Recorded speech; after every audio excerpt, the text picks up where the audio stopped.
Om Swastiastu. Pemirsa yang terkasih dimanapun berada, Om Guru Brahma, Guru Wisnu, Guru Dewa Maheswara, Guru Sat Sat Param Brahma, Tasmai Sri Gurue Iya Namah Swaha. Semoga Brahman dalam manifestasinya sebagai Dewa Brahma, Dewa Wisnu dan Mahadewa melimpahkan anugerahnya kepada kita semua. Pemirsa yang terkasih, dalam kesempatan yang penuh dengan kebahagiaan ini, saya menyampaikan beberapa kunci menuju ketenangan. Antara lain, yang pertama tidak benci, tidak dengki, dan tidak iriati, tidak marah terhadap siapapun. Pemirsa yang terkasih dimanapun berada, yang kedua kuncinya adalah tidak berkeluh kesah. Yang ketiga yaitu selalu berpikiran yang positif. Yang keempat, kita mau memaafkan, menjadi pemaaf. Yang keenam, yaitu teguh pada pendirian mewujudkan sarana bakti. Dan masih ada beberapa hal yang sesungguhnya bisa menuju satu ketenangan. Tapi kali ini saya akan menjelaskan ketiga kunci menuju tenang itu, yaitu tidak marah, tidak benci, dan tidak iriati. Yang kedua, tidak berkeluh kesah. Yang ketiga, selalu berpikiran positif. Baiklah pemirsa, dimanapun Anda berada, kenapa kita tidak boleh melakukan satu kemarahan, satu bentuk kebencian dan iri hati terhadap sesama? Sadguru menjelaskan, have the love of God feeling and thrilling your heart, then you cannot hate anyone. Beliau mengatakan, milikilah kasih Tuhan yang menggetarkan hati sanubari kita. Kita tidak membenci siapapun dia. Ungkapan yang luar biasa dari Sadguru ini. Setelah kita cermati, setelah kita pahami, setelah kita hayati, kemarahan-kemarahan itu adalah merupakan satu kegagalan. Hal ini terungkap di dalam Bhagavad Gita, Adhyaya 2 Sloka 63. Krodat samohat semerti wibrama semerti bramsad budinasat pranasiate. Dari amarah timbul kebingungan. Dari kebingungan hilangnya ingatan, hancurnya nalar membawa pada kemusnahan. Musnah di sini bukan mati saja, gagal pun tergolong musnah. Kalau misalnya kita selalu marah di rumah tangga, sesungguhnya kita gagal sebagai pembina, pemimpin di keluarga. Marah di kantor, sebenarnya kegagalan. Marah di perusahaan, sebenarnya kegagalan. Semestinya kita harus saling mengasihi dan merangkul satu sama lain. Pemirsa yang terkasih, di samping itu juga Sadguru tegas mengatakan, when you become angry, you lose all your power of discrimination. and behave in an inhuman manner, so you are never angry, leave the place immediately. It is better to be away from sin rather and commit sin repent later. Jika engkau marah, engkau kehilangan segenap kemampuanmu, pertimbanganmu, kelakuanmu, kejam, tak selayaknya manusiawi lagi. Jika terjadi kemarahan, tinggalkan tempat itu. Lebih baik menjauhkan diri dari dosa daripada menyesal akibatnya. Lagi-lagi dikatakan dosa. Itu dikatakan dosa. Hal ini terungkap di dalam Adiaya 3 Sloka 37 secara jelas mengatakan, kama esa kroda esa rajoguna sambawah mahasano mahapap mawidi inam iha wairinam. Nafsu amarah itu adalah merusak. Nafsu amarah itu adalah penuh dosa. Ketahuilah, keduanya itu terdapat di bumi ini. Pemirsa yang terkasih, kalau kita sudah berlumuran dosa, bagaimana kita bisa mewujudkan adanya satu ketenangan dalam jiwa? Itu sangatlah tidak mungkin.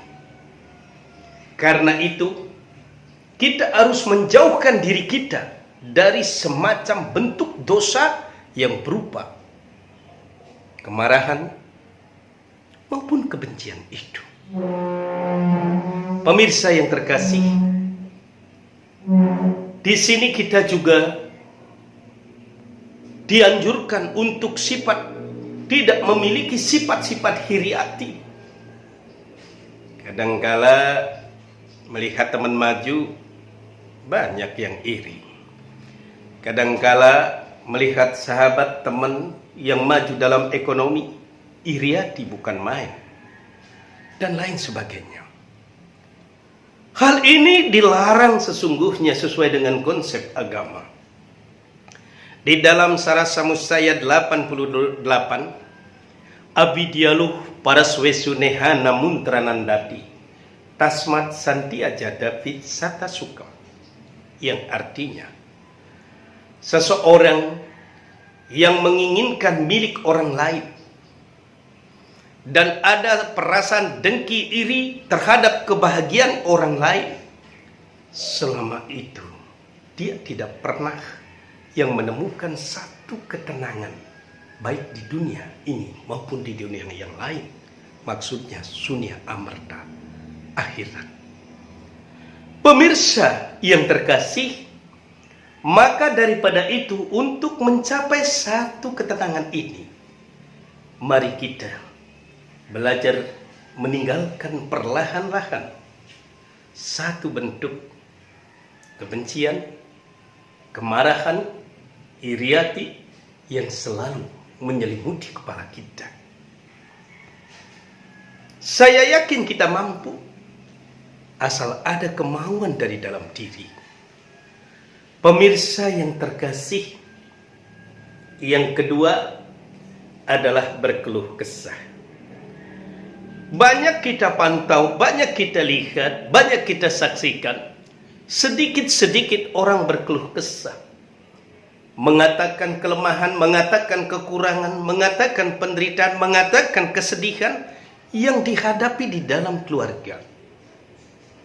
Pemirsa yang terkasih, sangatlah tidak mungkin kita bisa kalau kita menyampaikan keluh kesah kita terhadap orang-orang yang tidak bertanggung jawab.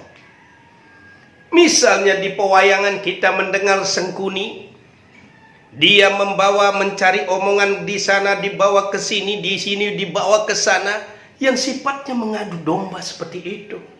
Tatkala kita temukan orang-orang semacam itu, ini akan memperburuk suasana kita. Dan juga kalau kita lihat di dalam Mahabharata, kita mendengar, kita menyaksikan perbuatan seperti Sengkuni. Mungkin tidak sedikit Sengkuni dimanapun kita berada. Karena itu, kita harus berhati-hati berkeluh kesah. Apalagi ketemu dengan provokator yang sengaja mengadu domba, sehingga kita hancur, sehingga kita remuk di dalam keluarga. Ini adalah satu hal. Bagaimana kita bisa menemukan satu ketenangan dan kebahagiaan dalam hidup kalau kita berkeluh kesah pada orang yang tidak tepat.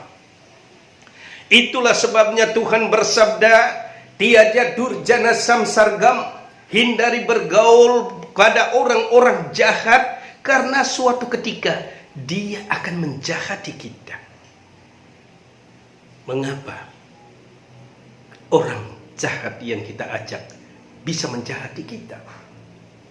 Di dalam Bhagavad Gita Adhyaya 16 sloka 7, prawartirca narwartirca janana widur asuran nasaucam napi cacaro nasatyam te suwiciate. Orang jahat itu dia tidak tahu apa yang harus dilakukan, karena tidak ada kemurnian dalam jiwanya, tidak ada kasih sayang dalam jiwanya. Itulah yang terjadi pada orang-orang yang jahat. Kalau kita belum mampu, bagaikan teratai, dimanapun kita berada, kita menunjukkan keharuman itu. Kalau belum kita stabil betul seperti itu, maka janganlah sembarangan berkeluh kesah. Kalau toh berkeluh kesah, kita harus pada orang yang tepat. Misalnya saja sesuai dengan sabda Tuhan, sama sadu sama gamam. Bergaullah dengan orang-orang satu. Berkeluh kesah dengan orang suci, itu tidak masalah. Karena sabda Tuhan mengatakan, samba sanam tatsaksa sanam. Kalau kita berkeluh kesah, berbicara, berdialog dengan orang-orang suci, itu akan dapat melenyapkan satu penderitaan. Jadi karena itu kita harus menggunakan WWK kita di dalam berkeluh kesah. Karena itu mempunyai resiko yang sangat besar. Pemirsa yang terkasih, sangatlah indah.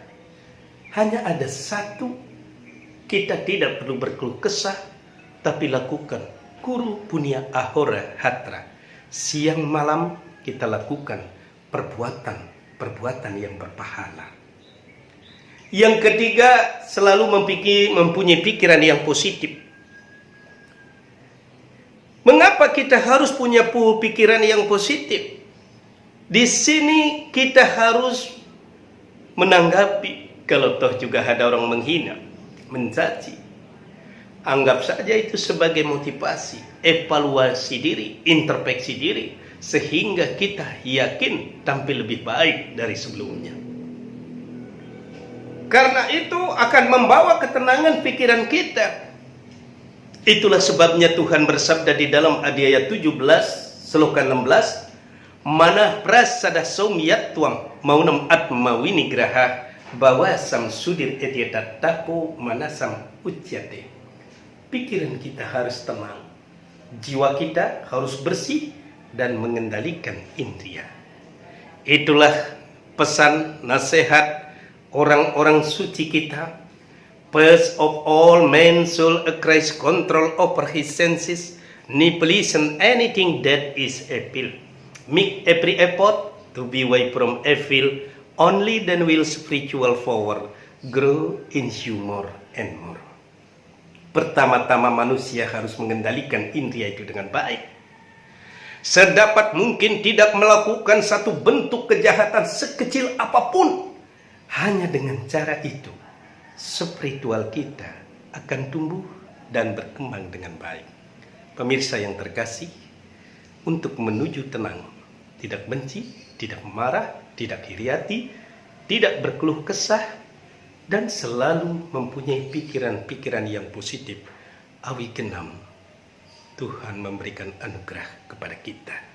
Semoga ada manfaatnya. Om Santi Santi Santi.